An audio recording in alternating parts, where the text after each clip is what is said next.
Good evening, everybody.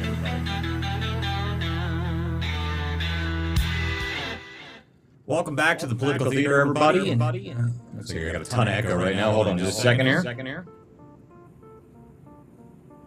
There we go.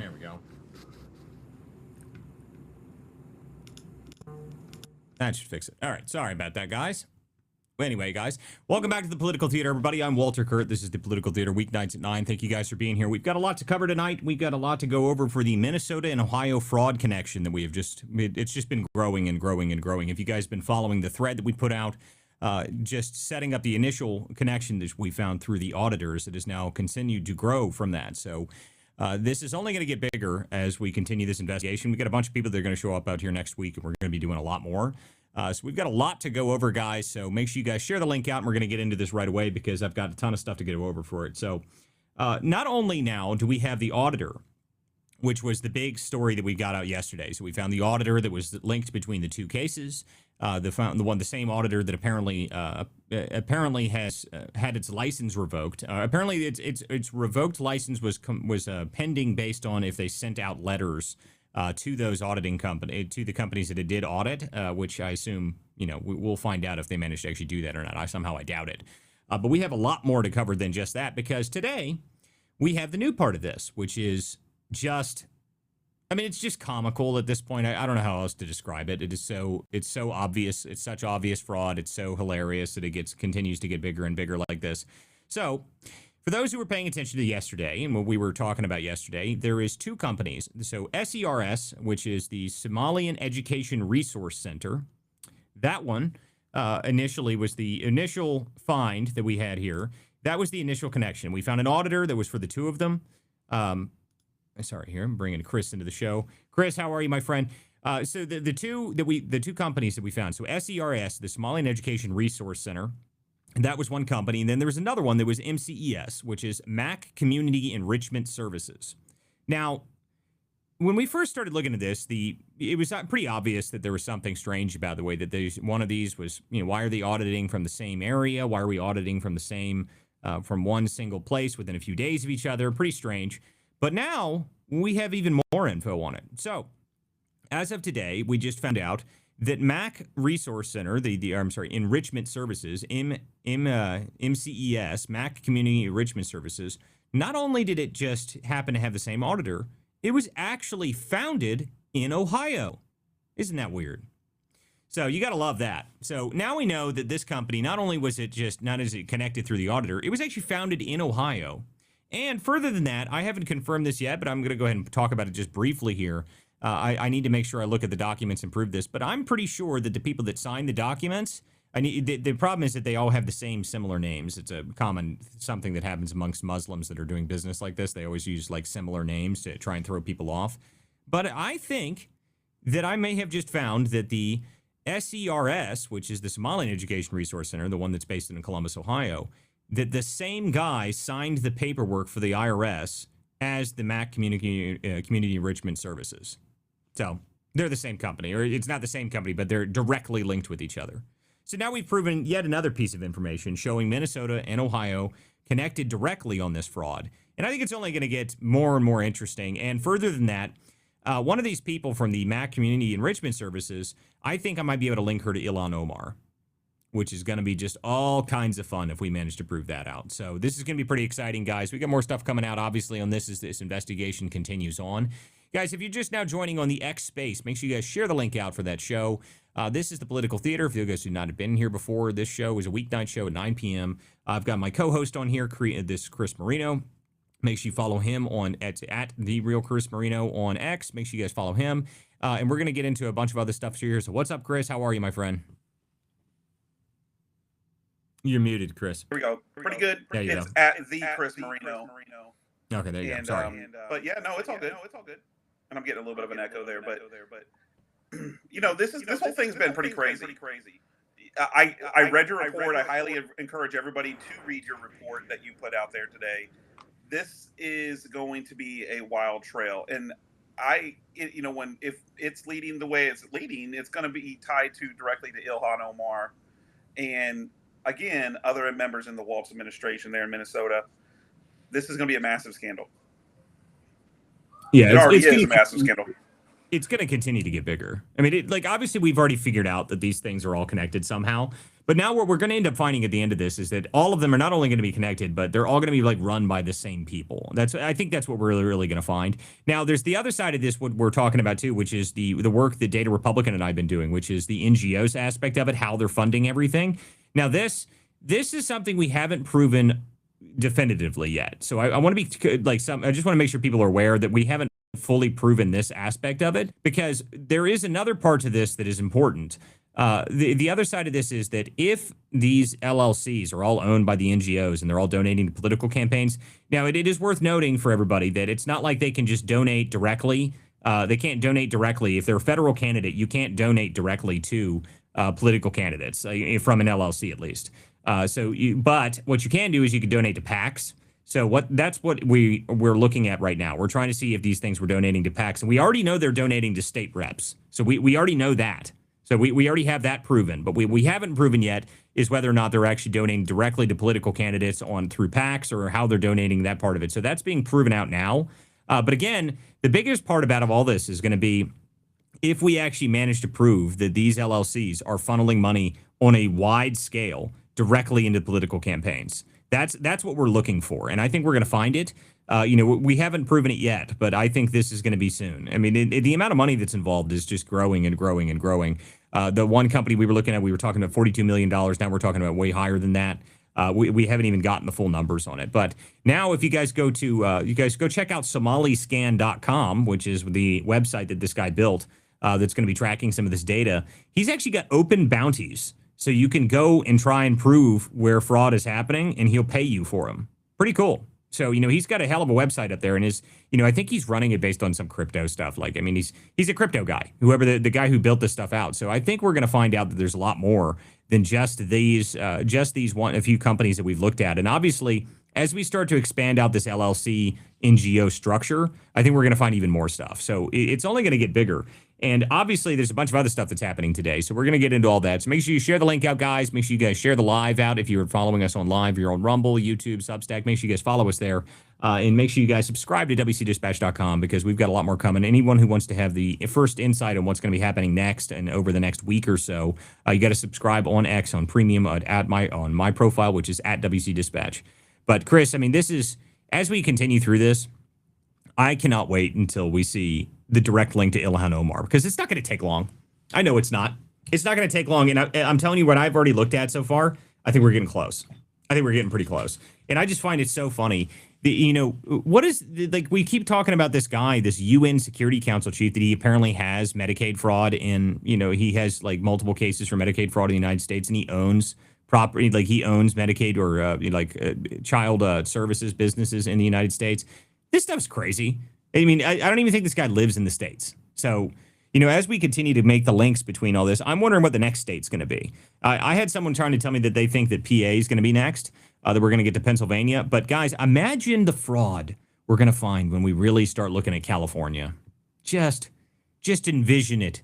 All levels of fraud are going to be eclipsed by that of which we find in California. That's just going to be true. And I am very much looking forward to it. Yeah, it's almost one of those things you got to try. You almost hesitate to actually put your toe into the swimming pool of California, because it's going to be so huge and so encompassing, and the state still probably won't change. Oh, no. They're not going to change at all. I mean, that's exactly right. Yeah. And so, and this has been a previous thing. I mean, I was kind of looking back here in like Missouri and Kansas. We had some Somali daycares that were shut down, I think, in 2019 and 2021. So, I mean, this has been an ongoing thing. It's just that now it has gone huge. And I think it's gone huge because of the temperature in this country. They are sick and tired of being ripped off. Inflation was through the roof under a Biden. There's a battle to get that back down. You have judges doing everything they can to stop that from happening and to continue the horrible policies that we had over 4 years. And I think the American people are seeing this and I mean, I'll be honest, like, if I could be a Somali daycare owner and become a millionaire, why would I have ever went to college? Well, right. I mean, all you have to do is make a daycare, apparently, and that's all you need to do to make money. There's another thing that happened today that I think is really crucial to part of this, and especially because we've been talking about these NGO structures. So I wanted to play this video. This is from Marco Rubio earlier today, and this is important. So I figure, wait a minute here. There we go. So I want to make sure we play this video so people understand, because this, I saw this earlier. I haven't even listened to the video, but apparently Marco Rubio is talking about changing it so that NGOs no longer get government funding. So this is a new development as of today. So I want to make sure I play this video so everyone has heard this as well, and this will be the first time I've heard it as well, so I want to hear this here. The United States has spent billions of dollars over the years in helping with health strategies all across the world.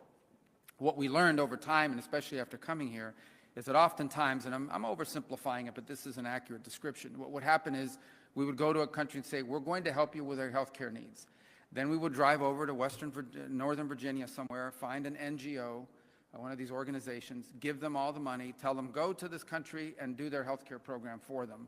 That NGO would then take about some percentage of that money for their overhead and administrative costs.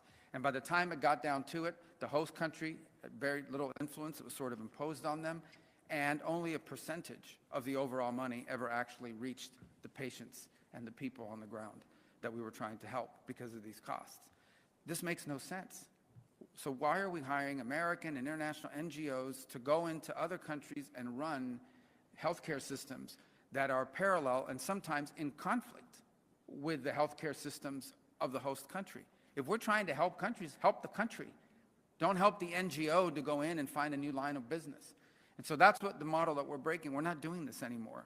We are not going to spend billions of dollars funding the NGO industrial complex while close and important partners like Kenya either have no role to play or have very little influence over how healthcare money is being spent. Bottom line is, if you want to help a country, work with that country.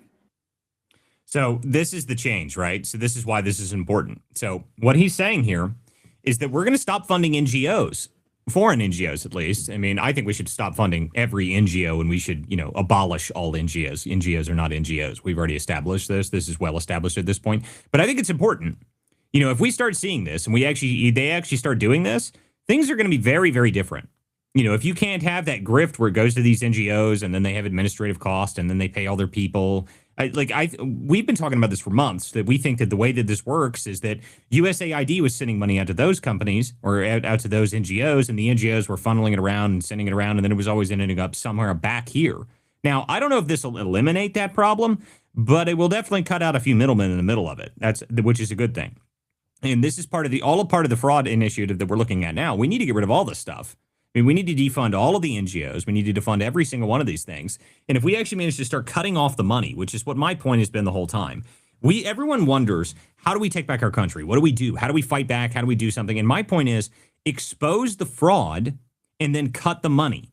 If we can prove that they have money going into political campaigns, one, that'll be great for the midterms. We can use it against them. But two, cutting the money is the most important thing we can do. It's the best thing we can do, actually. If we can cut off their funding, how they're funding their campaigns, how they're funding their political machine, how they're funding all of their foot soldiers, that is going to be crucial. That is going to be crucial for the country. That's going to be crucial for us during the midterms.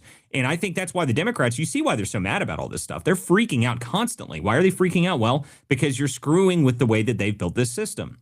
Now, everyone talking about the one thing I do think is probably going to end up happening is that the Democrats are going. You notice that they haven't mentioned it's not about racism right now when we're talking about the Somali stuff. Notice the Democrats seem to be reasonably quiet about this. And why is that? Because what they're going to end up doing is they're going to throw the Somalis under the bus. That's what's going to happen. They're not going to care about these people. They don't care about these people at all. So they're going to throw these people under the bus. That's going to be the first thing that happens, I think. So I don't want them to get away with this. So if you start seeing them, shift to, suddenly the mainstream media starts covering the Somali fraud, don't be so surprised by that, because they're going to try and throw these people under the bus. That way the people at the top, the ringleaders, the people that said all this stuff, they're going to try and hide it. And that's what we need to watch out for next. I think that's coming. I don't think that's going to be long from, my guess is that'll be over the next couple of weeks, because they can't put the genie back in the bottle now. The virality of this, I mean, I'm seeing rappers show up outside of the Quality Leering Center saying they want to do a free concert for the kids.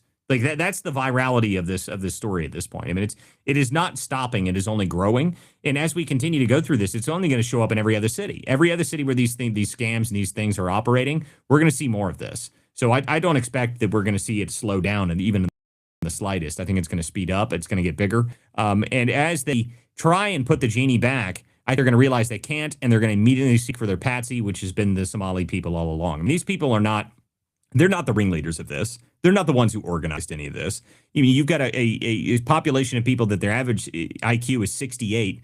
No, they just have it set up and they pay all of them and they just assume that it'll all work. And my guess is what's happening right now is all the lawyers and people that set all this stuff up, the Somalis are probably calling them and they're not answering the phone. That's what I think's happening right now. I think that's what's really going on. So as we continue to grow this thing out, I think the one thing I do want people to be worried about, maybe not worried about it, but cautious of. Nick Sorter put this out earlier today, and this is worth noting for anybody who's out here doing this, okay? Apparently the Somalis in Minnesota, what they're doing is they're calling the cops and telling people that there's actually, that their people are violent and have guns and weapons outside of their property, so that the cops show up with, lights and sirens and blazing, essentially. So they're trying to, it's almost like a reverse swatting. Right. I mean, they're calling the team on them, claiming that there's people that are violent outside of their home or outside of their business or whatever the hell it is. I mean, essentially their homes and businesses appear to be the same thing. So maybe that's not that surprising. But I think the deal is they're freaking out and they don't know what to do. So now things are going to start getting weird. And I want everyone to be very careful when you're going out doing this stuff. Make sure you're being cautious.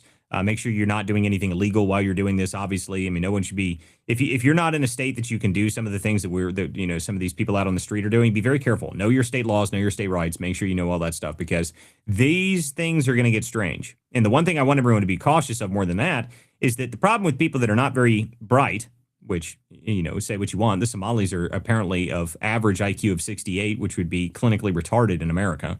The problem with that is that they don't think about the future of their actions. So if they start shooting at you, they're not going to think about the result of that until it's long from over. So just be very careful. So I want everyone to be very cautious when you're going out here doing stuff. We've got a team of people that we're going to be working with. We're going to be very careful what we're doing. I just want everyone to be aware of that. So, I've got a number of guys that are on their way out here. Matt Tardio is going to be joining me out here. I've got Jay Gatling's going to be joining me out here. I think Chad Caton even might show up. So we've got a whole bunch of people that are coming out to Ohio for a whole bunch of fun next week. So we've got a ton of stuff coming, guys. Make sure you guys are subscribed. You want to see the insight on that. That's going to be coming sometime next week. And we'll be talking about some of the businesses and stuff that we're looking at as we get into it. So looking forward to it. Keymaker, you came up on the stage. What's up, buddy? Hey, Walter. So good show so far. I love it. I love all the activity. I love that more people are getting involved. I was just saying in the other one, kind of one of the stressors, from having been inside of the federal government is they don't actually have as much resources as people think they do. But now if tens of thousands of Americans concerned about fraud all across this country start to look in their local communities and ask the question whether or not there's fraud, and they find it and they post it on X, I mean, we could really actually have like such a major impact and also kind of force their hand, right? Like force the people that are in the positions to make the arrests and to actually do something about these. Like once it's out and once it's big, there's not much that they can do. Right. So I've been talking to a lot of people, and a lot of people, already know what they're doing. I know you kind of know what you're doing too. And I was telling my friend, like, there are some really small cameras, right? Just go online and type in pretty much anything you want, like button camera, lapel camera, pen camera. Yeah, like they're all over. There's all sorts of stuff. You can use that. Audio. But the bigger thing is when you have cameras on you, dude, the bigger thing to have right now is to kind of make it obvious. You want to make sure that everyone knows that you're on camera. Because, I mean, if you're not experienced, at least. If you're experienced, you can get a small private camera and do this sort of stuff. But right now, if you don't have any experience doing this kind of stuff, be careful. That's the only thing I want to. I don't want to get some, the worry that I have is that someone's going to show up at one of these places. There's going to be a friggin' firefight in the middle of the street or something, and that's going to be terrible. So let's not do that. I just want everyone to be cautious when they're doing this stuff because as this thing starts to spiral, you're right. There's no way they're going to put it back in the bottle, and there's no way they can stop it now. Not with thousands of journalists out here on the streets doing this stuff. The other side of this is I was talking to a former FBI investigator earlier, and I was talking to him. I said, "So what do you think we need? Like, if we were trying to prove." This case, say we have a case that we're trying to build against a group of people or a business or a number of people. Like, what do you think we need so that it is 100% guaranteed, slam dunk? They would look ridiculous if they didn't go after it. And the problem is that, you have to be very careful about how you bring the case to people because some of these people aren't going to do shit. And there's no obligation. Even if you prove it, they don't have an obligation to actually act and go, try and seek an indictment. They can just ignore it if they want to, but that's why you have to make it a big story. That's why you have to make it a big media story. Well, yeah. You have to make sure you're embarrassing them. One good thing about the public getting involved is chain of custody actually doesn't start until the police get involved. Right. So I'm not saying necessarily that anything you collect can necessarily be evidence. Obviously, they'll challenge some evidence, but chain of custody is only rules for law enforcement. Oh, I know There that. is no, Yeah. A lot of people, my I think, thing is, get see, this is confused. what Yeah. well, I understand that much. What my point is, what I want to do is I want to make sure that, there's a bunch of people doing these man on the street stuff, right? Like the man on the street stuff, but like those are great and they get good clicks and stuff like that. But let's actually get stuff where we can prove, hey, this is a crime. That's what I'm thinking. So, if you actually prove that stuff out and you actually publish that and make that a big story, then the law enforcement is kind of forced, right? I mean, especially if you make it viral, if you really start talking about it a lot, that's the idea. So if we can do that, and I think we can, and we've got a bunch of people that are interested in getting this done and actually doing it right. So I think that we've got a hell of a team that's going to be set up for this. I think it's going to be fun. I think it should be good. We should have a lot of interesting stuff. And I think Ohio is going to become a flashpoint, just like Minnesota has very, very soon. Yeah, well, let me just point this out, just so people kind of understand. So there's actually a case you can look. There's a bunch of them. So there was a case where somebody was illegally recording somebody else while they were committing a crime. Both of them got in trouble. The guy that was actually committing the crime went to jail for years. The other guy ended up getting probation. So I know a lot of people get stressed out and they get worried about breaking the law. But if you're recording a crime, even if it's an illegal recording of a crime, the lesser crime sometimes, if you're willing to sacrifice yourself for the cause, and I think that there's a lot of argument now that we need to start to put ourselves out there and get ourselves in their face. Well, but the deal is show them. That yeah, we're not but the deal back is, down. guys, we don't need to break the law to prove these things. Like most states are single party recording law. Like, I mean, that's the most states are not 2-party consent for that. So just make sure you understand your rights in your area. I mean, you have to be very careful because if they try and come after you, I mean, you got to remember how much money you're dealing with, okay? Like, you're talking about organizations that have millions of dollars worth of fraud and stuff like that. So if you accidentally make a mistake, they can make things difficult for you, even if you don't go to prison or anything like that, and maybe you still prove it. Like, don't break laws to try and get stuff. That's not a good idea. And what I'm telling you is that you can go out and get stuff without having to worry about that stuff. You should be able to get evidence enough. You'd be able to prove some stuff out, especially if you're doing all this in public interest, which is the most important part of this, which is why everybody's all involved in it now. So just be cautious with that. I don't want people going out there getting arrested just for getting recordings that they think are super important. Like, don't do that, guys. Like, you don't have to do that. Just check your state laws, check your rights in your state, and you can make sure you always work with somebody else. Don't do it alone. So that's my point on this. Yeah, we could leave that to James O'Keefe. If you really want to get deep into that, that stuff, James O'Keefe could, give you the training and help you out. Nick Sorter said this earlier today. He said apparently the easiest way to get the Somalis to tell them stuff is just to send an attractive white girl to go talk to them, which is hysterical. I mean, that's just, I think this is so stupid. Like, it's so easy. Like, I can't wait till we actually figure out, who's actually orchestrating all this stuff. It's going to be ridiculous. Jacktron, he came up here. 100%. What's up, Jacktron?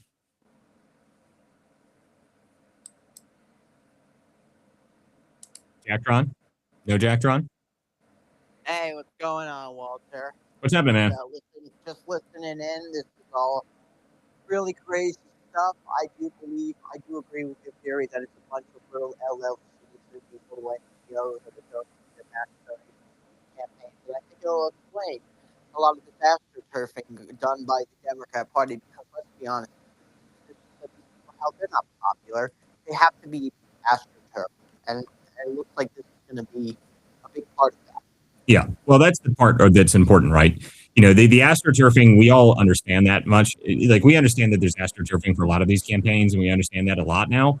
But my thing is, like, if we prove this theory that I have, this smurfing theory, I mean, and for those who are not familiar with smurfing, if you guys just don't understand that and you never heard that term before, smurfing is, I think it was James O'Keefe, actually, that proved it first. I mean, he showed it through Act Blue, and he also showed it for Win Red, by the way. So it wasn't just one side, it's both sides doing it.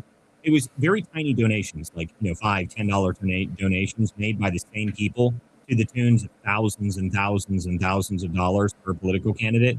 And the theory behind that was that there was, someone was pumping money in, and it's not always fraudulent to, like, the person.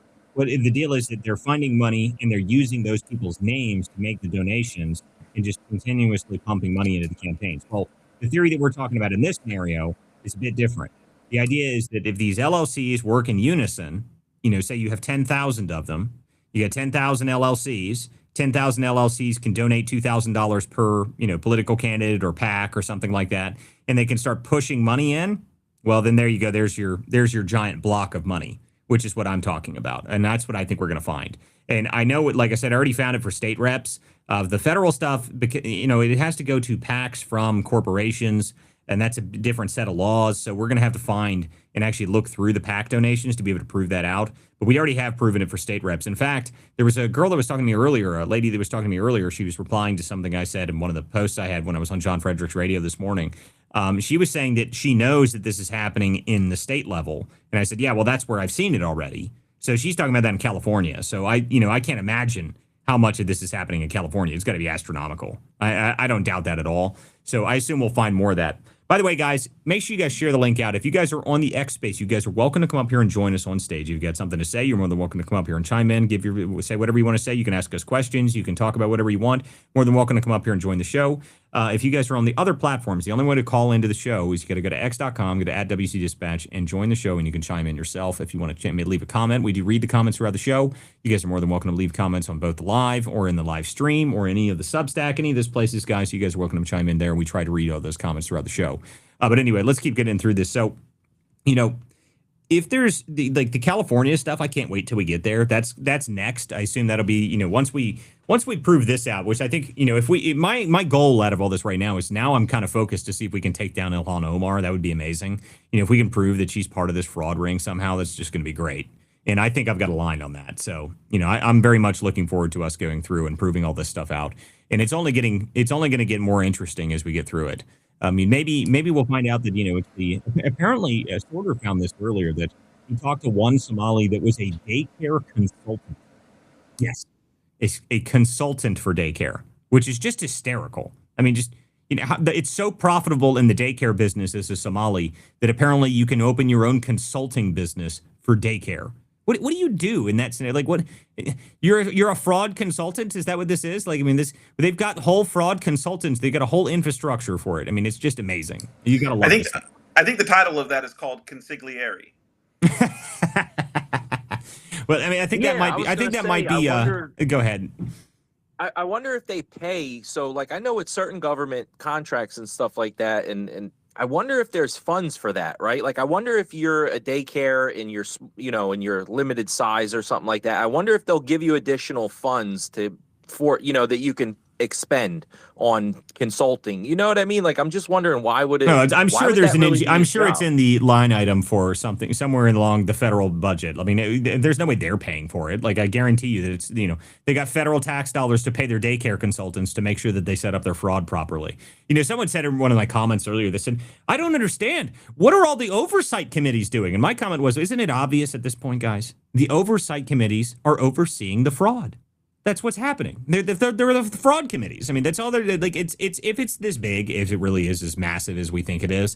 I mean, really, there's got to be a ton of people in on this stuff, which is what we're finding now. So, the question is, can we prove it to the point that we show direct links to people? And I think that's why I'm so focused on the political campaign aspect, because if I can find political candidates that are getting large donations from these 501c3s or from these the LLCs that are part of the 501c3s, that's the kind of stuff I want to find. Because that'll prove, I mean, if you see, massive donations from these LLCs that are all operating from the NGOs, that's where we're going to find the money. And that's what I think the kickback really is, being able to fund political campaigns. All right, we got a couple new speakers up on stage. What's up, Nighthawk? Or go ahead, Chris.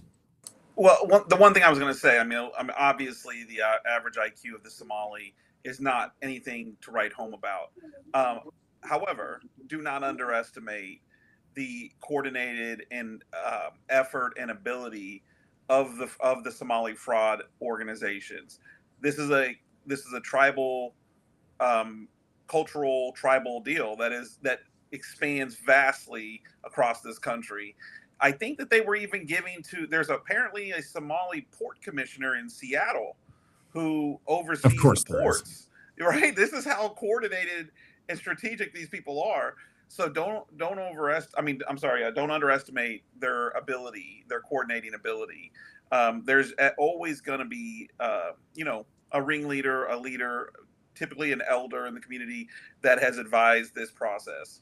Well, see, here's my theory. I was talking about this to somebody the other day because we know this is all like tribal. It's like tribal, disputes in between them. The Darude clan is apparently the top clan in Somalia or something. And by the way, this is why the Minneapolis mayor, why he won, because the Darude clan didn't like whatever the hell the other Omar Fateh or whatever the hell that other guy's name was, because he was part of the rival clan or something like that. And this is the greatest thing about this.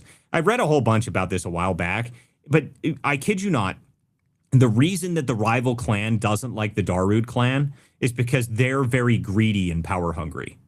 I mean, you can't make it up. It's just so ridiculous. I mean, it's just so absurd to the level that, okay. So we're worried. Why do I have to be an expert on tribal blood feuds in the United States to deal with my politics? Like, what is happening? I don't understand. I mean, like, what is happening? Why do we have to be part of this? But whatever. Apparently now I have to know all these things. So apparently the Darude clan is a power-hungry, greedy group that runs Somalia, and all the other opposing clans don't like that Darude clan. So that's why Omar Fateh actually lost, because the Darude clan revolted and got all of their people to not vote for him, so they voted for Frey. And I was like, what? It's unbelievable crap here, but this is what's happening. Okay, so I guess you have to be an expert on tribal warfare in the United States now, especially if you're from little Mogadishu, which is Minneapolis. So, it's just amazing stuff here, guys. Amazing, amazing. But as we continue with this, as we start to look more at these fraud schemes, and as we start to see how far it expands out, we're going to end up. I was wondering if we maybe can play the clans against each other. Like, we'll tell the Blood Feud clan that we'll help them overthrow the Darude if they take down the fraud scheme, and then we'll deport all of them. Like, that would be great. I would be a huge fan of that. Okay, I had a couple other speakers came up here on stage. What is happening, Nighthawk? Hey, Walter, I'm fine. There was one other post that Nick Swerter posted about 3 hours ago. It was about the St. Paul, Minnesota mayor. While she was like on camera getting sworn in, she admitted to being an illegal immigrant. And I'm thinking the next time she shows up on camera, I'm thinking Tom Holman and I should walk up there and carry her off like luggage and just deport her. Well, that would be nice. I mean, listen to me. That would be the most ideal scenario. There was somebody else. Remember, there's some other congresswoman somewhere up in the Northeast that did that. She came out and she said, well, I'm here technically illegally, too. Or, I mean, maybe her parents were here illegally or something. So, well, deport them then. Deport them all. I mean, this is the kind of stuff that we need to make sure that just keeps happening. I don't care who you are and what position you're in. If you're here illegally, you need to be deported. It's just, I don't care. We either have laws or we don't.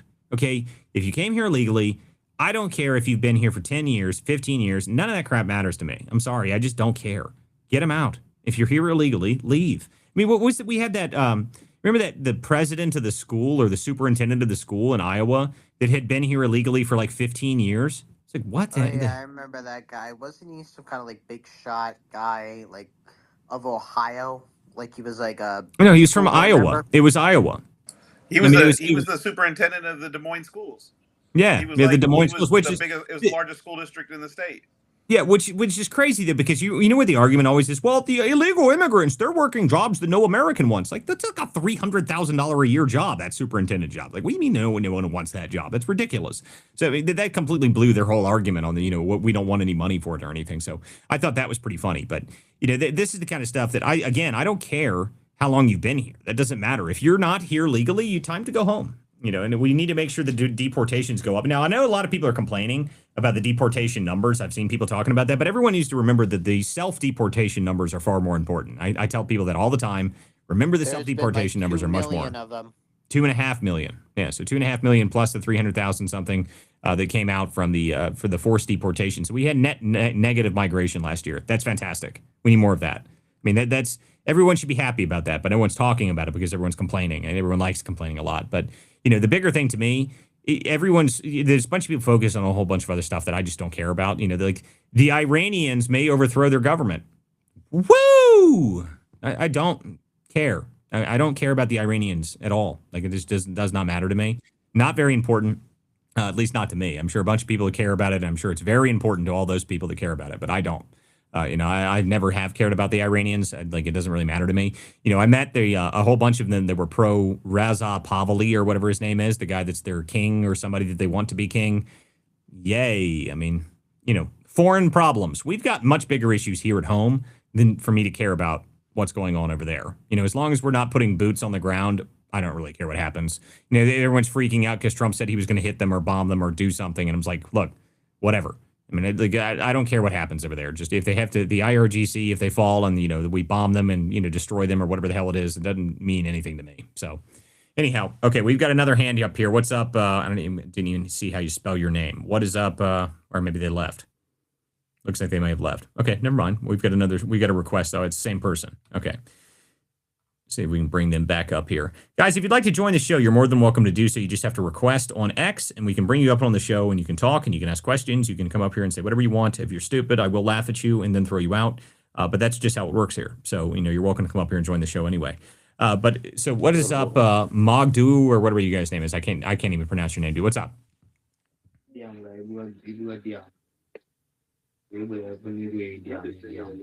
Okay. What now? Yeah, I'm muted. Hello, my friend. How are you doing? Okay. Well, you know what? We tried. Mogdu, Bojang, whatever the hell your name is. Sounds like you're from Somalia. Goodbye. By the way, hilarious story today. I don't know if you guys saw that. There was a absolutely hysterical story today. Apparently, Libs of TikTok. I don't know if you guys saw this.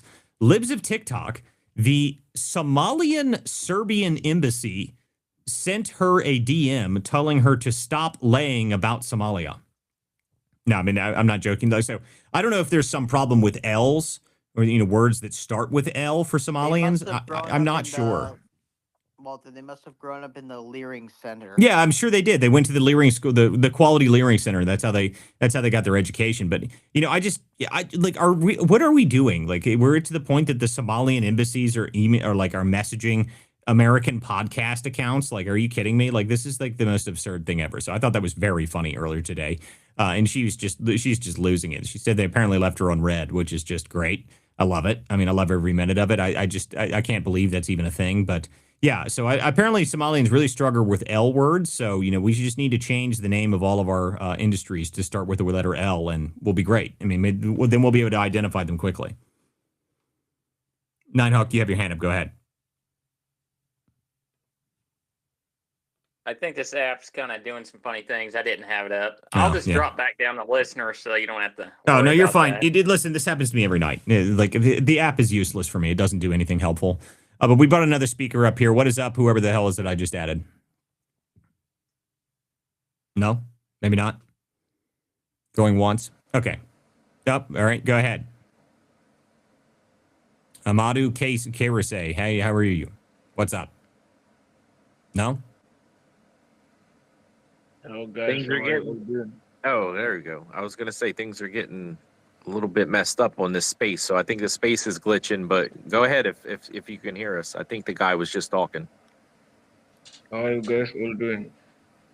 We're not doing this. Like, I don't know. Are the Somalis just arriving at my space now? Is that what's happening? Because we're talking about the Somalians, like we're not doing this. Like, if you come up on a show and you come up and say, "Hi, how are you?" You're gonna get kicked out. Like, and it's just, let me explain this to you. Like, if you come up here, we're not playing. This is not small talk time. If you want to be part of the show, you're more than welcome to come up here and join. But like, I'm not playing the hi, how are you? Let's talk about how much we like. We really like Somalia. No, I don't like Somalia at all. In fact, I think we should deport every single one of you. And Ilhan Omar, we should seize all of her assets and throw her in prison. That's what I think we should do. You know, So, the real key here, though, behind the scenes, because that's what I look at. All right, how much heat is she actually facing that we don't know publicly right now? And I think the key here is seeing her husband have to remove names off his business, you know, board of directors, because these are top level Obama officials, Democrats, that had their names taken off. That tells me behind the scenes, the Obama machine is saying, pull us off. We don't want anything to do with you right now. You're too hot, right? So clearly there's something happening behind the scenes that we don't know about to a larger extent, probably directly tied to feeding our future, because there is a gal that was involved in that, to my knowledge, that is connected to Ilhan. So we'll see where that road goes. Well, you know, there was some. Yeah, I saw that earlier. There was the feeding our future person, the one that actually went to prison for it, right? Apparently, she was the primary contact for like 47 daycares. I mean, just all right. So, all right. There, I said it. I saw it immediately, and I quoted it. I was like, "Look, new daycare list just dropped." Like, this is apparently not what we get to look forward to, the next daycare list that we're all going to have to investigate. Okay, we got up another person here. What's up, Nerdy Bird 17? How are you? Hey, Walter, doing great. How are you doing? I'm doing just fine, sweetheart. How are you? I'm going to be thinking about you and Jay in Ohio, and really proud of you and grateful that you're going. So I just wanted to express an opinion here after hearing Vice President J.D. Vance talking about Africa, and that we should just stop this giving money to NGOs. I agree with that, but start sending the money directly to the governments. And I just think, why? We've been doing that since the 60s. And, we hear from educated Africans that money never gets disseminated to the people in need or to agencies. It ends up undermining entrepreneurship and, the rugged individualism of capitalism, and people starting their own businesses ends up in the pockets of absolute dictators and tyrants. So I've just got so much, what do you call it? American funding, global funding fatigue. I'm sick of it. And well, listen, I agree with you. I would love for us to cut all, just random aid programs. Now, the one side of this that you have to keep in mind is that, we do have adversaries around the world. Okay. So, I used to be kind of the isolationist mindset. I was for a number of years. I was. And what changed that was actually Biden, because it turns out when you have people that are really bad at foreign policy, the whole world sets on fire, like almost immediately. I mean, it's like ridiculous how quickly everything went to shit. I mean, it's like, during Biden's term, by the way, if you guys don't know this, 11 embassies had to reduce their forces for the United States across the world. 11 different embassies did. Then we start a war in Ukraine with Russia. The Gazans immediately attack Israel. The entire Middle East blew up into a bazillion different pieces. I mean, listen, if you don't have a strong foreign policy from America, the vacuum is filled with either incompetence or violence. That's what happens. So, we either need to figure out how we're going to do foreign policy. And the real thing is what we need. Americans don't normally care about foreign policy. I mean, like this is actually statistically proven, by the way, and I talk about this a lot, that, Chris knows this because he's a political campaign guy. But, generally speaking, foreign policy is like an 8% issue. Like 8% of Americans care about foreign policy. Most of the time people don't care about it because it's always kind of stayed on the same track. It's always kind of worked and, people don't talk about it and things just happen. The only time it really went up a lot is after 9/11 because then everyone was caring about terrorism then. But generally speaking, most Americans don't care about foreign policy, but they do care about it when everything starts going to crap, which is exactly what happened underneath Biden's America. I mean, every single thing that he touched in foreign policy was a terrible decision. I mean, my favorite was the Maduro deal, right? So he said he was going to work with Maduro on oil so long as he didn't remove his upcoming political candidate from office or, from the race, essentially. And what was the first thing Maduro did? Like 2 weeks before the election, he got rid of him. And then Biden still did the deal with oil with him. Like, I mean, it's comically stupid how bad Biden was at this. Everything he touched it just set on fire, just completely set on fire. So in terms of what we need to do, I think the move that Marco Rubio is talking about, where they're going to move it to funding the governments directly, I don't think that's going to solve all the problems with foreign aid. I don't think it will. But at least it won't fund this NGO structure that has been undermining our country for years and years and years now. So, the foreign governments that are part of it, I'm sure they'll corruptly steal half of it and, it'll be horrible. But, unfortunately, we can't axe out all foreign funding at all because half the reason we do all that stuff is, one, for geopolitical reasons, but two, it's also through Congress. It's not something we're going to get cut out of Congress. Half of Congress was waving Ukrainian flags a couple years, guys. We're not going to get them to stop completely funding everything, as much as I'd like it to. And as much as it seems to be very popular amongst the American people to cut lots of foreign funding, it's not happening in Congress. So, in terms of what we can do, we can just make it better, make it more efficient, stop sending it to, all these NGOs that then send it back here to the United States and then fund all sorts of crap that we don't like. So, one step at a time is the way I think I look at it. Well, astute as ever, Walter, but I would like to add that we should still be beating the drum against it. And if it can be used as leverage and in agreements for peace and for, more positive relations with various countries, okay. But I'm tired of being the piggy bank for the world. Oh, I agree.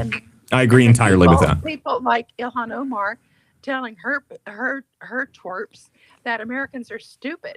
I'm just fed up with this mindset, and I really believe that Al Gore is largely responsible for a lot of the general attitude that we're getting.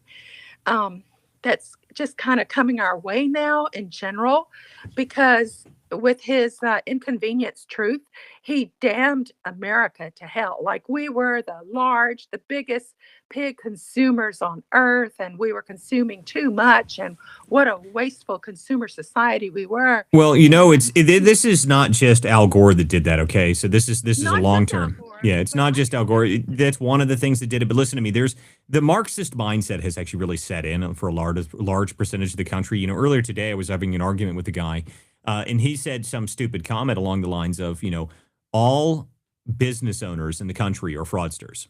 All of them have cut corners or something to be successful. And my comment was, how many business owners have you met?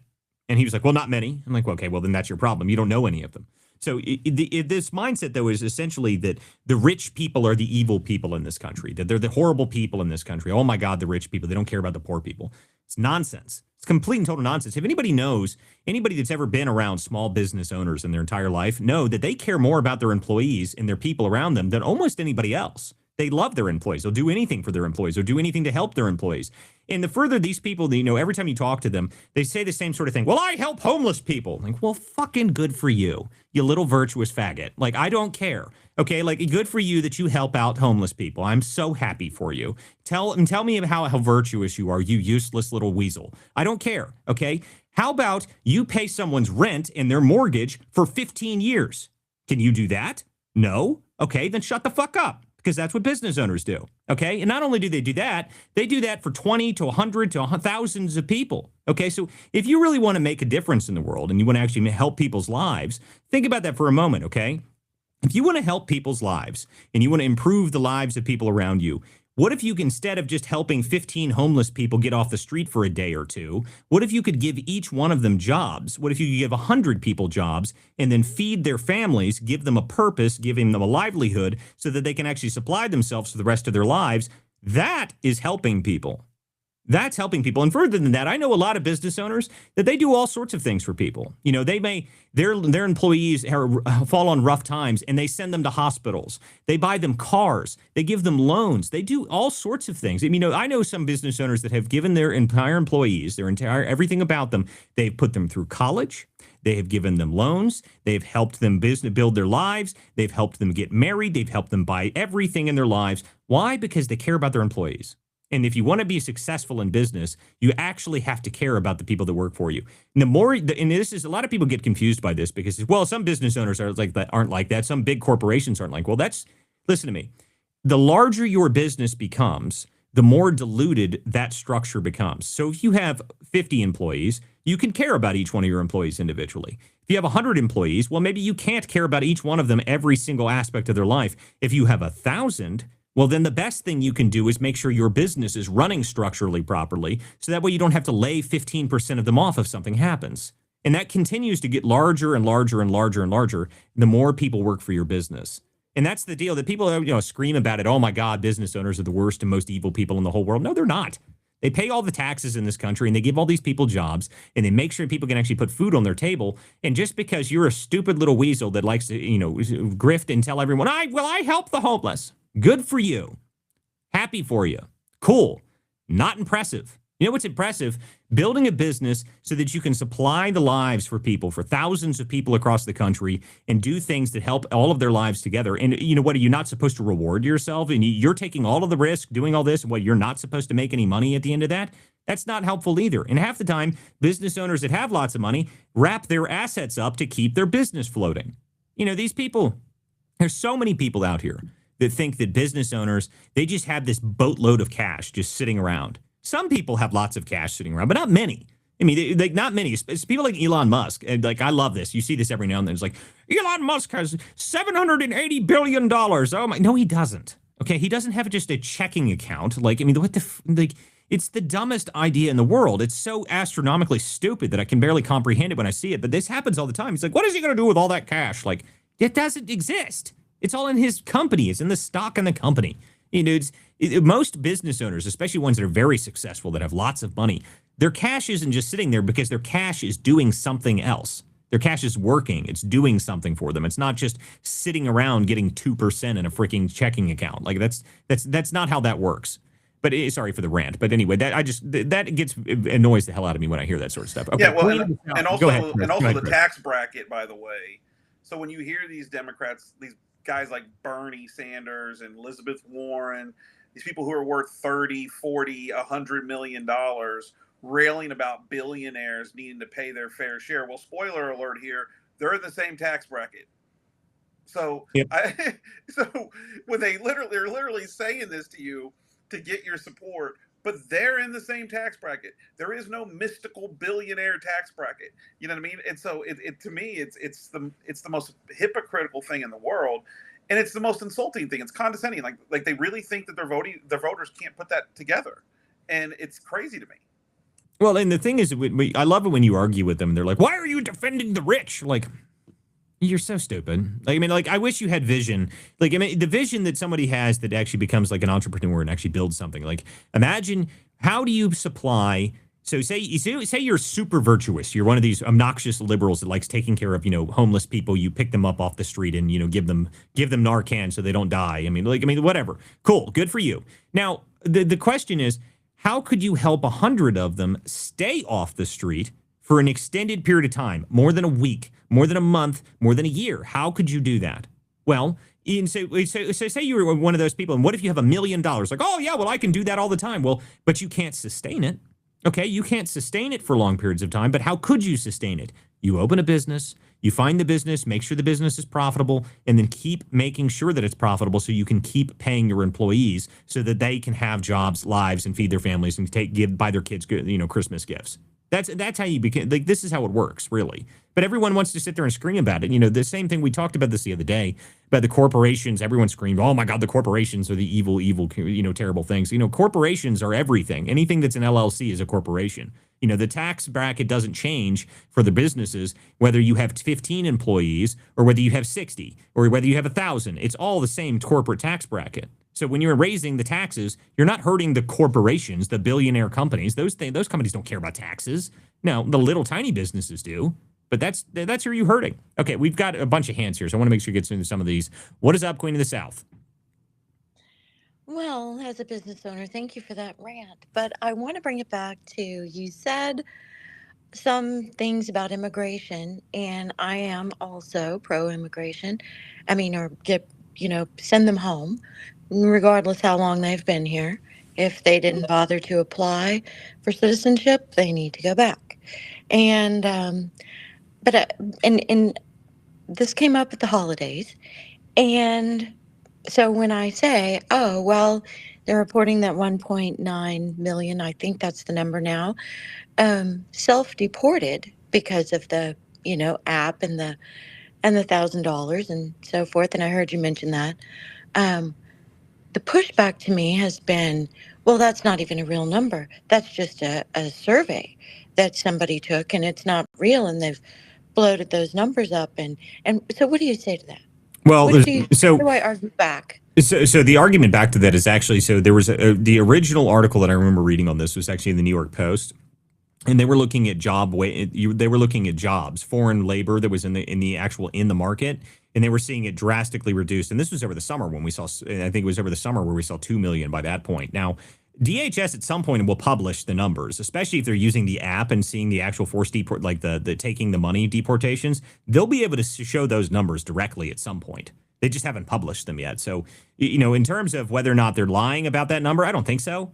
The deal is we are seeing net negative migration that is noticed across the country, not only in the job market, but in a number of other things. So I think we are seeing the numbers out of the self-deportations. We just haven't seen the actual DHS numbers yet because they haven't released them. So in terms of what we've seen so far, I've seen it from multiple different media reports. The numbers coming directly out of the government, we haven't seen yet, though. So we'll find that out soon enough. On their website, they have put that number out. Oh, they have put that. So then that means they have it then. That means they have the numbers then. That's what I believe, that they're not going to put out fake numbers. No. I mean, if the deal is, especially if you're taking... if you're taking the CBP One app, which is the CBP Home app now, which is hysterical, the CBP Home app, if they have the data from that of all the people that are accepting the self-deportation number, then that's going to be easily proven. So if they publish it on their website now, then that means that they've got the numbers then. So I don't know why anyone would say we're inflating the number, because the self-deportations is the key to everything in my eyes. Because the messaging coming out of the administration has been very clear. If you're here illegally, we may, from helicopters, rappel through your window and then throw you in an alligator pit. Perfect. Great. Love it. I mean, that's what we want. Okay, we want more of that.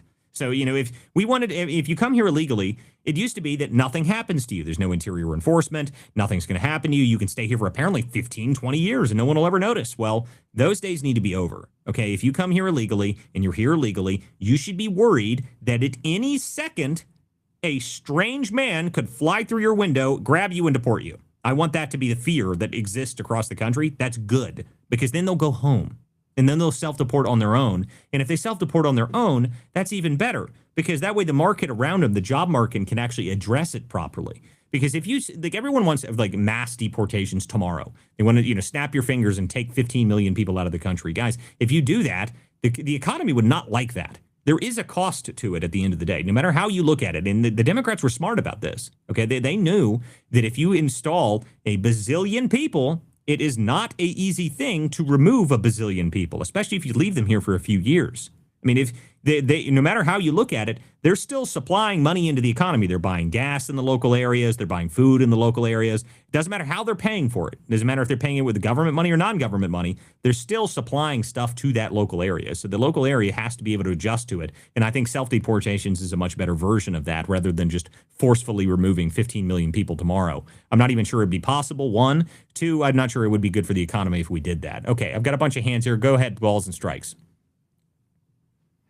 How you doing, Walter? I'm one of the original listeners. I started on day one listening to you, so thank you so much for having me up. Well, I appreciate that, man. Absolutely. Well, listen, I got two things. One specifically about focus, and the second thing about messaging. And here's where I kind of part ways a little bit, not with everyone's way of thinking, but Trump is dead set on a few things. One is 2016 Russiagate accountability, 2020 election fraud accountability, and I understand that.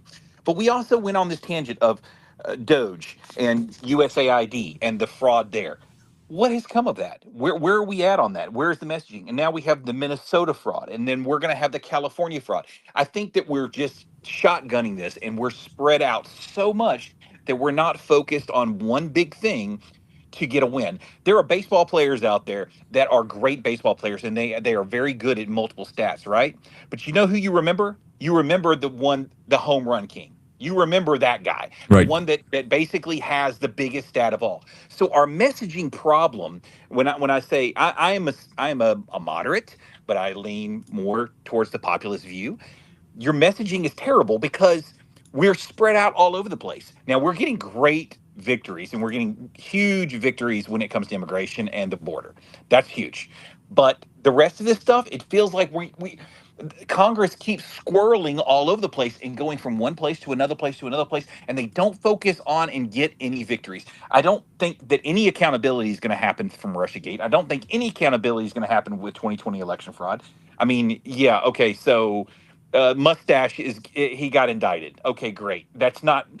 John Bolton is not a feather in the cap for the administration at the end of the day. I'm sorry. No, it's not. No one really cares. So that's just my thought. I'll leave it with that and listen to what you think. Well, I agree with you a lot on a lot of what you said. I agree that everyone remembers the home run, and that's what we need. We need a home run. Okay, and that's what we really need. We need to hit something hard and really hit it. Now, I think the Doe stuff. Listen to me.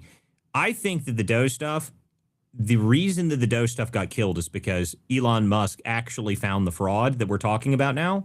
I think he really saw it and was trying to go after it, and that's why they went after him so hard. I mean, you guys got to remember, it wasn't like it was just like some little like minor campaign that was run against Elon Musk, okay? This was a serious effort that they did against. I mean, every Tesla dealership in the country had a freaking protest out of it. outside of it. I mean, and they were paying for them. They were paid protests, by the way. I mean, I already proved that out when I went to these things. They were so fake. Every single one of them was completely fake. There was no organic nature to any of that. Maybe in some of the bigger cities it was organic, but the rest of these, I mean, I'm not joking. The one in Columbus that I went to, and those who haven't heard this story before, I'll tell it real quick here. I was going to this protest, and my intention was I was going to go see the protest and see what was happening there. And I kid you not, they showed the protest started at 4, and then at 5:30 it was supposed to be over. It was like a freaking shift whistle got blown, and everyone was gone in less than 10 minutes. At 5:30, the protest over, everyone's gone. I mean, it's like, wow, I've never seen that before. If you guys have ever been to protests, that's not how it works. Usually people stick around, they hang out and talk, and, they still hang out for the protest for a couple hours afterwards. That's normally how a protest goes. No, these things were like literally like, whoop, whistle's over, everyone go home. And it was like everybody cleared out in seconds. It was the most bizarre thing I'd ever seen in my life. Plus, they were handing out chants and all sorts of it. Like, it was very, very obvious that it was paid for. But again, my point is that Doge, what Elon was looking at is the level of fraud that we're finding now. And I think that the deal is now the fraud investigation, the administration is doing its own thing, okay? Like whether or not they can go after the fraud stuff, they need to. But the point is that the only way the administration does things and the only way anybody does anything is if there's a lot of attention on it and the public forces them to do it. That's something that I think is very important for people to realize. Like anytime you want something done, you need to force it. Yes, go ahead. Don't we need to concentrate on the money, though? I mean, I do. I think we need to. I think we need to focus on the money. Election fraud, Russiagate and the 2020 election fraud. Hey, that's terrible. But if we concentrate on the fraud right now and go after the money to impact the 2026 and 2028 elections, that should be the priority. That I agree. The home run. I literally said this earlier today when I was on John Frederick's radio. I said, look, how do we fight back? What can we do? I say, cut the money. Cut their money off. And that's why I'm so focused on what we're talking about right now, because finally people are starting to look at this fraud stuff. Now, I was already intending to start looking at a lot of this fraud programs as we got into the year anyway, but now Shirley's video is just taking it to a whole nother level. My point is, I think that if we cut the money off, we really find out how they're funding political campaigns, because we know that they're pushing tax dollars into political campaigns. Okay, we've seen it in small scales already. And the question is, where are we going to find the real wheels that are getting greased? Who is getting paid off? Where are they moving the money to? How are they doing it? Now, the theory that's been floated by myself and Data Republican, we've been talking about this for a couple days now. The theory that we have was that USAID was the first layer of it, okay? USAID, and this is just a theory, so don't take it, just take it for what you will, but it's plausible, okay? So the theory is USAID gets the money. USAID then donates money from there out to foreign entities. Foreign entities, then they take that money and donate it back to the NGOs, the 501c3s in America. The 501c3s in America then take that, push that money down into their little LLCs that they operate and own, and those LLCs then donate to political campaigns and political causes. That's the current theory, okay? And if we can prove that and show that these things are pushing millions of dollars into political campaigns, we can then have a target list of which candidates have been doing that, okay? And we'll be able to find that by figuring out which PACs are doing that. And every single one of the people that is involved in that, we need to make sure that they are never elected ever again. And it just needs to be made very, very clear that we find this. Then we need to go after these people. These people need to be exposed because they're stealing from the taxpayers. They're stealing from the Americans, and they're only doing it so that they can stay in office, and that's what we need to stop. So I agree with you 100%. Cut the money. Cut the money. That is what we should be focused on. And if we can do that and we can actually make that impact, I think that'll make a huge difference. Thank you for having me up, brother. Appreciate you, Balls and Strikes. Thanks for coming up here, buddy. Okay, let's see here. We got two more people here. What's up, Phantom MAGA? Hey, what's going on, Walter? I just want to thank you so much for not being like an echo chamber cafe space, because there's so many of them right now. I just want to call a spade a hard spade. As a former U.S. Army combat medic, I'm a former CNA through the pandemic. I'm a former UPMC upper management and hospital administration. And that being said, Brian Krasenstein, who put me on a Telegram mass report list, said in his little stupid femboy voice, oh, there was no children there in the Leering Center because it's an administrative building. No administrative buildings tint their windows and freak out when you come in there. What windows? That's the what windows? What are you talking? Like, they don't have windows. It's just a door. It's just a door. Yeah, like correct. Yeah, you're absolutely correct. But still, I think that Ryan Shirley maintained his composure with laser precision. If it was me, I just would have opened up a can of worms. I just would have went nuts. But I just want to say that. And no administrative building is there for learning. Administrative buildings is for knowing your stuff and handling business, Listen. not for learning. Listen, the Quality Leering Center is just my favorite thing out of all of this. I think it's the best part is like they're trying to defend it. Like the most absurd version. He went to more than just one business, right? Like he went to a bunch of businesses, but they're so focused on the Quality Leering Center. I don't understand why. Like, why defend that one? Like, why not defend any of the other ones that they went to? Like, maybe one of the other ones was a better target, but no. We have to defend the Quality Leering Center that has the misspelled sign and the misspelled street name. Like, it's so comical. I don't understand why they're doing this, but again, they don't have any idea what they're doing. They're flailing in the wind right now. It really is something. A small fraction of me wants to feel sorry for countries that they're just deformed and whatnot. But you know what? Earn your keep. Earn your keep. Don't do some shady. You know what I'm saying? Backdoor, like, you know what I mean? Like, right. Steal and rip off people. It's not going to work here. It's not. I'm sorry. Yep, I agree with you. I mean, listen, this whole deal, as we continue to look at these fraud, and this is why we're talking about Ohio now, because I'm telling you, we're going to find this link directly, and I can't wait to prove it if I actually manage to get the link between Ilhan Omar, all these different services, and all these different NGOs. If we prove all these links between these two places, I'm very much looking forward to it because I'm laser focused on this stuff right now, and I'm looking for next week's going to be a lot of fun. Okay. Midterms is very important with Ohio too, not only fraud, but yes. Yes, it is. Thank you for having me. Thanks, Fandom. Thanks for coming up here. All right, Booby, what's up? Hey, Walt. I'll be brief. Great space as always. First, I'd like to commend yourself, and opinions may vary. You seem to have a way of always giving tiny accounts like mine's a way to speak. I really respect that. Much respect. So what it is I'm here in New York, and the first time I seen Nick Shirley was late summer, and he was filming and documenting ICE and NYPD raids on all these migrants, preferably Africans that was bootlegging, selling a lot of bootlegging products on the streets of New York. And they were ripping them apart and tearing them down. And he was violently threatened by these migrants, and he was visibly shaken. I felt so bad for the guy, but I was like, he's a brave soul to do that. He only had a cameraman with him, and these Africans were threatening him violently. Well, I don't doubt that at all. Listen, the cool thing about Shirley is that he's been around for a long time, and people are just like, they're kind of like just now going back, and I'm seeing a lot of his like old videos getting reshared, which is great. I'm happy for him. I'm telling you, this kid has been out here doing this stuff for a long time. He deserves the big break that he got. He really does. So I'm happy for him. I think that he's going to continue to grow. And I think he's I think he's done a great job. I mean, the deal is everyone's screaming at him like, oh, he didn't do any of this right. It's all fake. It's all not true. Like, nonsense. Okay, you can claim from the peanut gallery that he didn't do a good job on this story, but the fact that he got 110 million views means it was a good job, means that people cared about it, and it was an organic growth. I mean, you saw that as it just started to grow out from where people started seeing it. It was the absurdity of it is what made it work. So he tapped into a number of different trends, right? He tapped into fraud, which has been a year-long trend, essentially. He tapped into the Somalian issue, which has become an issue because of the Ilhan Omar stuff, and he tapped into the Tim Walz issue all at the same time and wrapped it into one story with one really, really absurd example, the Quality Leering Center, and it just took off like lightning because of that. I mean, it is a great job by him, and he did a really good job on it. So people need to stop complaining about it because, to me, listen, I don't care what you think. If you get a story that has 110 million views on it and changes the way that people are operating across the country, you did a damn good job. You did. I mean, that's just reality. And people can be jealous all they want. It doesn't matter. I think he's going to continue to do good things. Yeah, I agree with you, but I really think the gist of it is that he found the shiny object, which is that we'll jump back to New York, okay? New York is roughly 220 countries in the world, right? And these immigrants are from 235, maybe 300. They're from countries, not even countries yet here.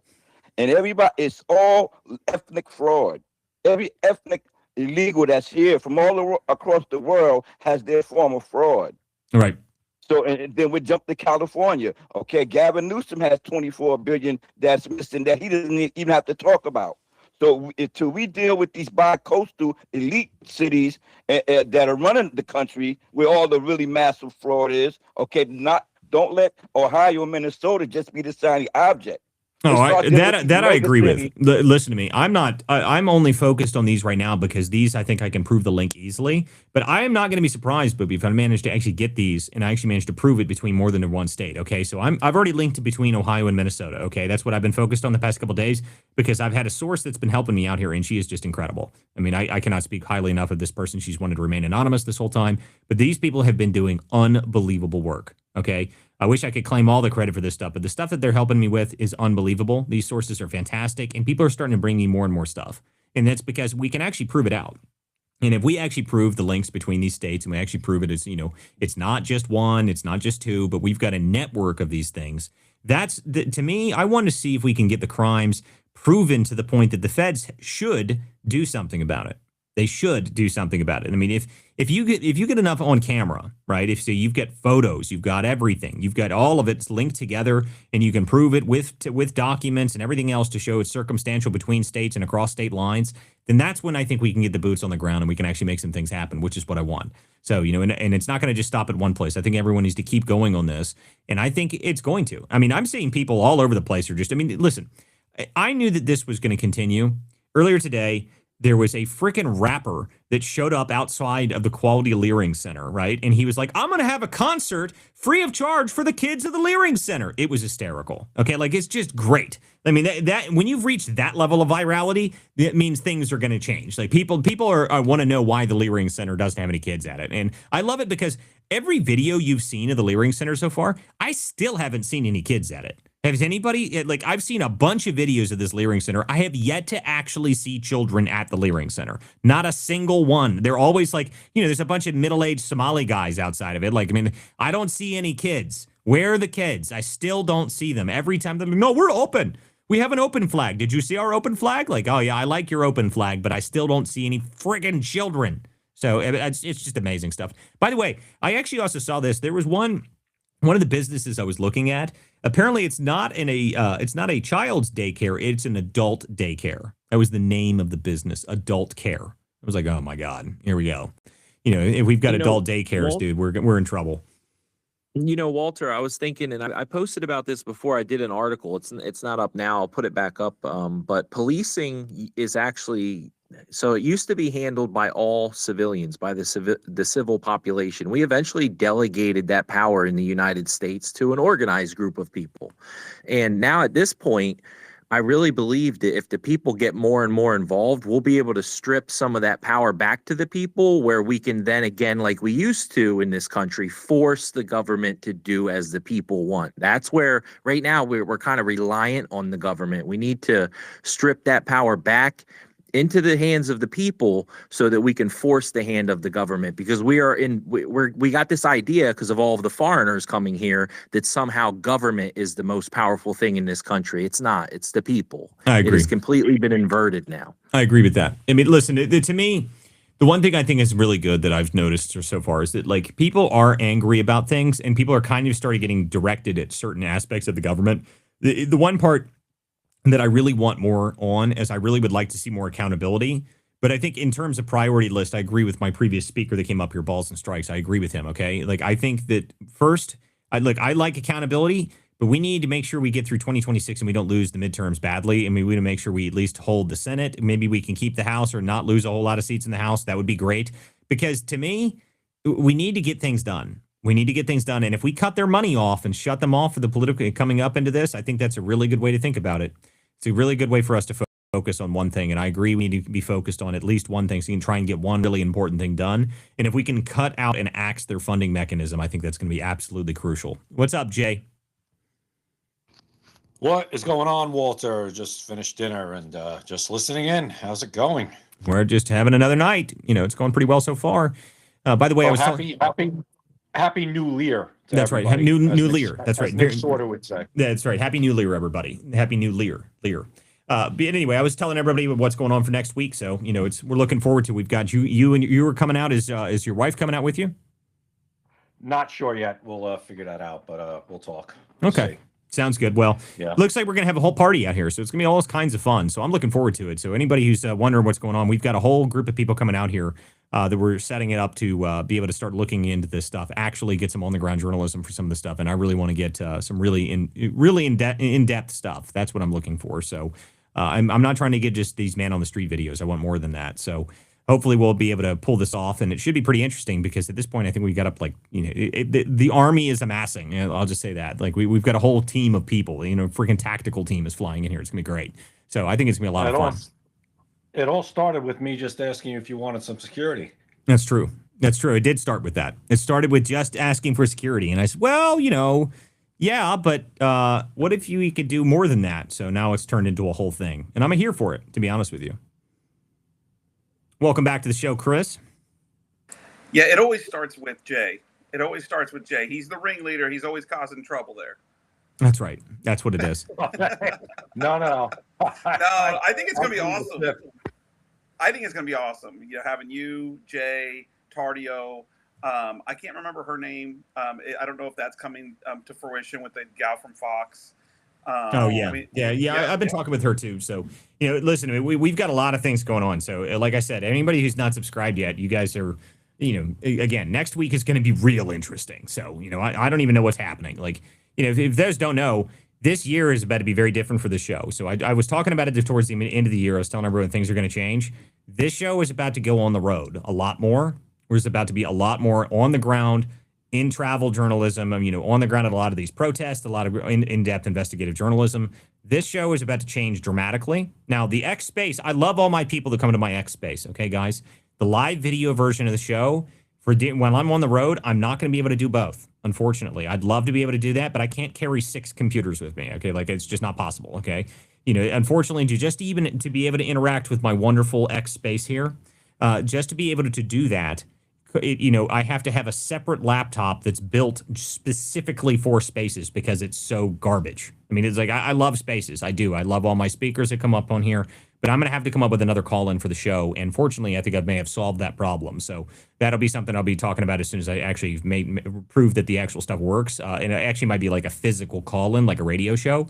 So we'll work on that, and I'll make sure I figure that out before we really start hitting the road a lot, because that's only going to be probably by the end of this month. We're going to be on the road consistently on the road, going out and doing things. So again, I tell everybody, make sure you're subscribed, because that's when things are going to. WCDispatch.com is the best place to be part of it. The show is live on WC Dispatch every single night. So make sure you guys are on there, and make sure you guys, if you're subscribed on X, if you put your email in when you subscribe to me on X, I'll give you a full pass to the WC Dispatch, so you'll have all access to that stuff as well. I do publish both the articles and everything like that in between the two, so you get both if you're on X and you're not, But the problem with X subscriptions, and the reason I don't really promote it, it's just not as good. I mean, like, you don't get the level of content, and plus, you never see it unless you go directly to my profile and then go to the subscription page. No one ever sees the subscriber posts. Like, I mean, no one uses X like that. So they haven't figured out how to make that better yet, unfortunately. I know some people use it and some people read the subscriber posts, but not many people do, which is why I really try and promote the Substack, because that's how you get emails directly to you. You get to see, and it's on the website, so you can go to the website and see it. So anyway, but that'll be coming out here soon. So guys, make sure you're subscribed for all that. If you had your hand up, go ahead. I can't tell if I have any hands right now. I got my hand up. Go ahead, bud. I was gonna say, how epic was that when they're like, "Who are you working for? Who are you working for?" He's like, "Nick Shirley." Who's Nick Shirley? We don't know no Nick Shirley. We don't care about no Nick Shirley. He's like, Nick Shirley. I'm working for Nick Shirley. I would have thrown some gang signs up. I'm working for Walter Kirk. Oh God! Brace yourself. Here we go. Your bank accounts. Here we go. I love it. Like, listen to me. These are not things we need to tell people. All right, you're not working for me. All right, like don't you do that. Putting up gang signs saying that you're working for me is just going to get me all kinds of trouble. But I'm here for it. I'm out here for it. Actually, just go ahead and do it. And what am I saying? Just do that. Yeah, and make sure you video it. I'll share it. Like, that'll be very funny. So I've changed my mind. Go do that a lot. I think I'm all here for it. Cards. Run your EB. Yeah, the WC can actually be thrown up in hand signs pretty easily, right? So that'll be interesting to see. I want to see them. Someone's got to post that up. Oh my God, I'm creating a gang. I don't know how I feel about being a leader of a gang. I'm not sure how I feel about this, guys. Well, that's fine. posse. We're All going right, back to our I'll go roots. with posse. All right, I'll accept posse. Well, listen, man, your posse will get you street creds in We'll Cleveland be and like Memphis. the Sopranos. What'd you say, Chris? I said your posse will get you street creds in Cleveland and Memphis. Oh shit. Speaking of, that's actually something I really want to do. Memphis, we haven't heard a lot out of Memphis since the Fed showed up down there and like tried to clean up the city. That's one of the stories I intend to do this year. I actually want to go around to some of these places where the Feds have come in and like made a difference, and I want to get some like human interest stories and talk to some people and see what people think about their communities being cleaned up. That's something I really want to do. So I'm looking forward to being able to do that. I think that people find that interesting, and actually hearing from people talking about what their community was like before and after the Feds showed up and actually started arresting people. I think people actually might be interested in that because I think it's a good idea. So that's something that's probably going to happen at some point. So make them a MAGA offer they cannot refuse. I love it. Well, I mean, listen to me. Walter. The DC is now a completely different city, apparently. So it's good things. Go ahead, Key. Yeah, DC is actually doing really good. Actually, I'm actually shocked. I tell everybody like it was surprising. It was so surprising that even Dave Chappelle, when he came back home, he had to give props to the president for what's going on in DC. It's actually pretty wild. But I wanted to let you know I posted that article down in the Purple Pill. It's primarily about the FBI, but it goes through kind of the history of like where the power comes. And a lot of foreigners come here and they're used to government being your god, right? Like government is the above. Government tells you everything, but in the U.S. Constitution is where all of this stuff gets delegated up from the people. But there's something else to this. Okay, so the power structure itself, you're right about that, but there's something else. Okay, America is the only place that exists where if the government stands up one day and tells you you must do this, that a significant portion of the population, not an insignificant portion, not like a tiny minority, but a significant portion of the population says, hell no, I'm not doing that. Screw you. I don't care if you're the government. That doesn't happen any other place. That is an American mindset, very unique to this country. That is something that only Americans do. It is very unique here. I don't know where it comes from specifically, but that is just, I mean, it's from the founding of the country, really. I mean, the Constitution, all of that builds into this culture that we've created. Because I'll tell you right now that, there is a ton of people that really, the moment the government says, you must do this, they go, nope, not doing that. You can shut the hell up. That's not going to happen. So, it's a very interesting thing, but it's just true. And that doesn't exist anywhere else in the world. Look at Australia. We're taking your guns. Okay. Well, it was a prison colony. Yeah, I mean, what is the response you see online right now? Like every time someone says, oh, we're going to take your guns, what's the response? The response is usually that meme of what's his name? What's the meme of the guy from I forget his name. Damn it, I can't think of his name. But he's got the night vision and he's holding the AR. He's like, oh, come and get him. Like that's the response from Americans when you say we're going to take your guns. Like I mean, the Australians are like, okay, we'll just hand them to you. Like, that ain't happening here. I lost all my guns in a boating accident. I thought you were going for a good Doc Holliday meme. Right, Walter? What guns? What are you talking about? Yeah, I don't have any. I lost all my Bitcoin, all my guns, and all of my silver and gold in a boating accident a couple years ago. So I don't have any of those things anymore. Charlton Heston out of my cold, dead hands. That's right. Fishing boat. Fishing boat. I don't fish. No, I was just in a strange boating accident. I was tubing actually. And, I just happened to have all of those things and all of my Bitcoin, all of it with me all at the same time. So it was wild. Yeah, I had all 94 guns in the raft. That's right. I was tubing. Like I said, I carry them with me. So I was tubing and, just the tube let go and I could never get them back. And I don't even remember the name of the lake. So you'll have to figure it out. Here's what happened. The Somali pirates broke into my house and took my sign-in sheets and my guns. Oh, that's right. Yeah, that's true. That's how that works now. I forgot about that. That's the only thing I look to when I get broken into. Everyone always steals my pay stubs from my employees. Like that's very common as well. So we also learned that recently. I mean, I didn't know people were interested in those things, but I love that. I mean, where did they find Urkel, by the way? Like they got Urkel and put him out there. Like, I mean, it's just, I love this stuff. It is so absurd. $2,000 glasses.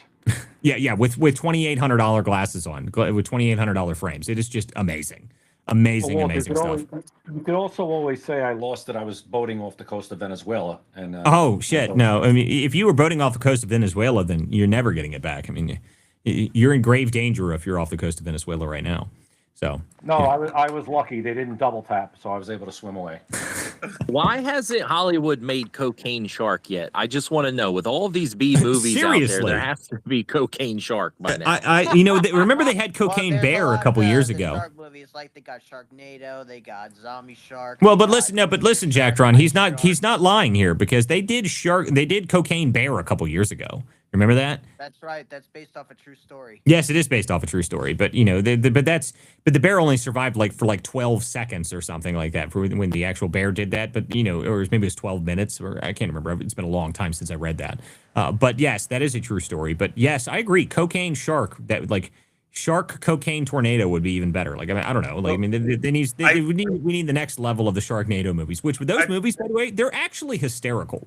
I think the first one they made is a joke, and it became like a cult classic almost immediately.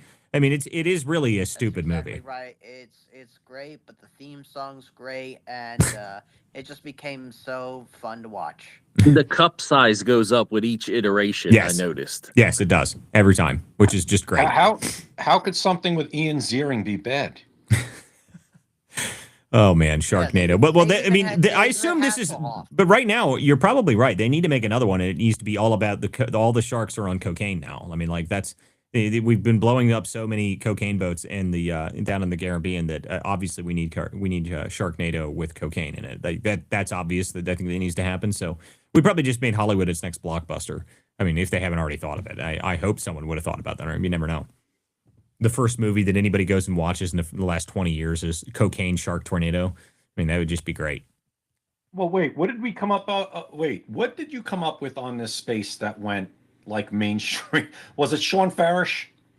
Which you're talking about when we did that was during the shutdown. Yeah, the Schumer Siesta. Yeah. God, that was great. God, that was so funny. Damn, man.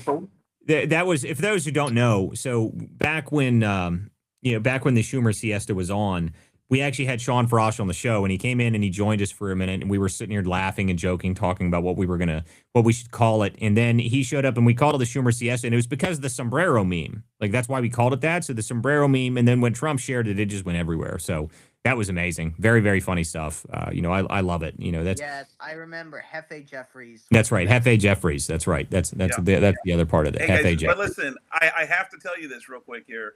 I don't want to spoil the party, but Cocaine Sharks was created in 2023 as a horror action film with Mark Polonia, Is it off the coast of Venezuela? Tim Hatch, Ryan Dalton. I don't know any of these people, but they apparently did have a movie. So it's already a movie, right? Let me look this up. It was already a movie. It on IMDb, it's got 1.7 out of 10 stars. Cocaine Shark, 1.7. Oh man, I bet you it's good then. Wait, we gotta check out the real test is the Rotten Tomato score here. Hold on a second. We gotta see what this is. Does it have a trailer?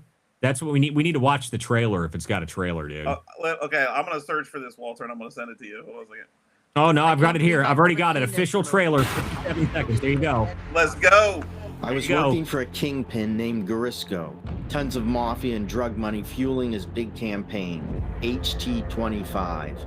The serum started failing, resulting in freaks of nature, horrible creatures created by its side effects.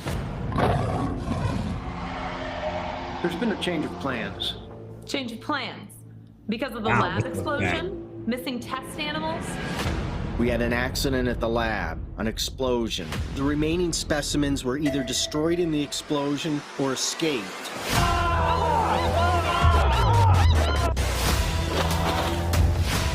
Holy shit, this is terrible.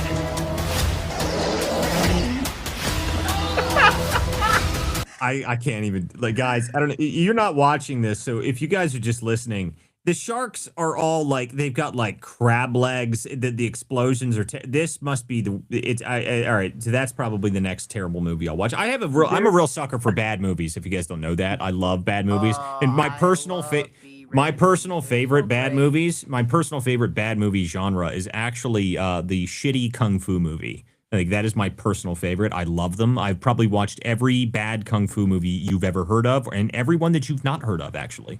My personal favorite is The Sorcerer and the White Snake. Yeah, that's really something for me. So there you go. You guys learned something today. I love shitty Big kung fu Trouble in movies. Little China, like good old Jack Burton used to say.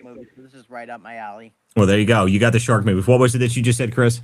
I said like Big Trouble in Little China. Now Like listen to me. Jack Don't Burton you used to don't you say. talk bad about Big Trouble Little China. That is not a bad movie. Okay, that's a good movie. Oh, it's That's a great that's movie. That's a It's one of the fantastic best. movie. Okay, It's a goat. it's almost as good as Kung Pao. And you guys, I don't know if anybody's in ever heard of Kung Pao, but that's if you guys have never seen Kung Pao, you're missing out. That's the true pinnacle. That is the pinnacle. No, not Kung Pao Chicken. Kung Pao Enter the Fist. Yeah, I'm telling you right now. That's the best movie, best kung fu movie ever created, hands down. So There's no question about it. I have an uncle who was like had every single like 1980s, early 90s kung fu karate movie on VHS you could think of, and we watched all of them. They were the best. Listen, Walter, there's a whole documentary on HBO Max about cocaine sharks. I just googled it. Holy shit. And it came up. There's like a whole season about it. How did I miss this? I don't know, but now it's relevant, so we're gonna have to all go watch it. I expect everyone at the end of next week. You're supposed to have watched the entire docu-series on cocaine sharks, and there'll be a quiz on it by the end of next week. Go ahead, Jay. I will absolutely have watched that by Jack. Jack, you're like, about I'm going tonight. I'm gonna binge watch it right now. Jay, go ahead. Jay, you muted yourself. No. Okay, never mind. I thought Jay was about to cut in. But no, so yes, all of the terrible kung fu movies have always been my thing. I love it. Big, huge fan of it. So I love that there's a whole docu-series on cocaine sharks, though. That's just incredible. Like, that's like the best thing I've learned all day. So I'm a huge fan of that. I can't wait to actually go. Jacktron will get to tell us all about it. So, we'll get to learn all about it very soon. Go ahead, Phantom. I was going to say, all these cocaine sharks, literally, as far as I care, they can all go IDF themselves. Oh, my goodness. We are going to get in trouble on this show. I love it. Yeah, we're going to be on a cocaine shark binge. Uh-oh. With Jacktron. I know what Jack's going to be doing. That would are we going to start referring to doing bumps of cocaine as fishing now? Is that what we're going to start talking? Like, I don't know. This is going to keep going. Are. They probably already are. The I love it. I binge watched Your Neighbor, I think, or Thy Neighbor. What is it on Apple Plus with John Hamm? And you guys know the viral stuff online where it's like someone says something like that really made him feel good, and it immediately goes to a clip of John Hamm like in the club, and he's like, his eyes are closed and he's dancing or whatever. Oh yes. And yeah, I binge watched that. I finished it last night, and listen, that video, by the way, like the viral video you're talking about, someone just put that out about Marco Rubio like earlier today. They were like, Marco Rubio, when he gets his one day off from his 24 jobs in the administration. I thought that was hysterical. So I love that. Oh yeah, so hilarious. Great stuff. Jay, did we get you back up here? Yeah, I'm back. I just lost sound for no apparent reason. That's okay. Well, welcome back. You were about to cut in right in the middle of that, so I don't know what you were going to say, but go ahead. No, I was just going to say I've heard better acting on the hub. Oh, for which one? Than Kung Pao? No, the whatever that cocaine movie you were playing. Oh yeah, no, that was Listen, terrible. If you really want to see like a great B-rated movie, you gotta watch Sharktopus. That one's the greatest. Sharktopus? Holy shit! Listen, guys, Jacktron, if you like B movies, okay, and I'm telling you right now, Kung Pao is not a B movie. That's a D-. Like you got to go watch that thing, dude. That is the greatest movie of all time. It really is. Well, I do right. I do thoroughly enjoy some of these Indian movies, these Indian action Oh, films. dude, yes, Bollywood movies are hysterical. I started they're so watching a great. couple of those, dude. There's some of them are like I watched some like absurd epic by a Bollywood movie the other day. It was like 3.5 hours long. It was like 3 hours long. It was absurd. Yeah, I once watched a Bollywood movie when I was in Jamaica. It was really strange. Wow. Anyway, some of them are actually pretty good. All right, Phantom, go ahead. Yeah, I always, when I was growing up, I said I wanted to grow up to be a Slumdog Millionaire. Oh man, I love it. The jokes are great, guys. All right, we're obviously not doing anything important this evening right now, so we've just been kind of riffing for a while. Sharktopus is very important. Yeah, God, here we go. Listen.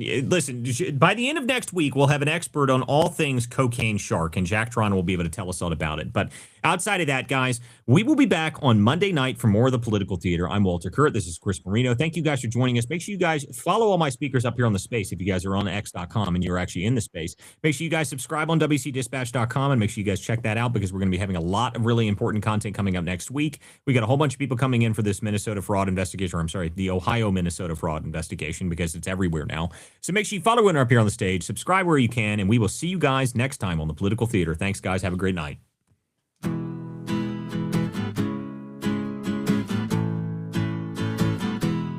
Some folks are born with a liberty spark. Their hearts beat red, white, and blue. When the anchors sneer and the cameras bark, they turn the lens right back at you. Truth bound, ain't for sale, ain't for sale. We're not the party line sons, no. We ain't for sale, ain't for sale.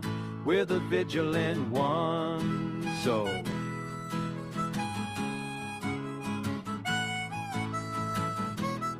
Some folks inherit silk-lined halls, spend our sweat while preaching share. But when the tax man wraps his knuckles raw, their mansions suddenly look bare, impaired. Ain't for sale, ain't for sale. We're not their banker-raised hairs, no. Ain't for sale, ain't for sale. We're the vigilant ones, so...